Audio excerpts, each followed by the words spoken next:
আসসালামু আলাইকুম। আমাদের কাছে অনেকেই প্রশ্ন করে যে বাংলাদেশে একজন হিন্দু মহিলা তার স্বামীকে ডিভোর্স দিতে পারে কিনা, কিংবা সে কি চাইলেই তার হাজবেন্ডের কাছ থেকে ডিভোর্স দাবি করতে পারবে।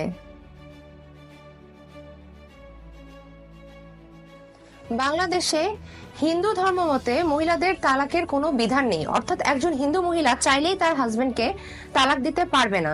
তবে আমাদের পার্শ্ববর্তী দেশ ভারতে হিন্দু মহিলারা চাইলে তার হাজবেন্ডকে তালাক দিতে পারে, এজন্য একটি তাদের আইন পাশ করা হয়েছে। বাংলাদেশে হিন্দু মহিলাদের ক্ষেত্রে তালাকের এরকম সরাসরি কোনো আইন না থাকলেও বাংলাদেশে একটি নির্দিষ্ট আইন আছে, যার মাধ্যমে একজন হিন্দু মহিলা চাইলেই তার হাজবেন্ডের কাছ থেকে পৃথক বাসস্থান অর্থাৎ সেপারেটেড হতে পারবে এবং সে মেনটেনেন্স অর্থাৎ ভরণ পোষণ পাওয়ার অধিকার পেয়ে থাকবে।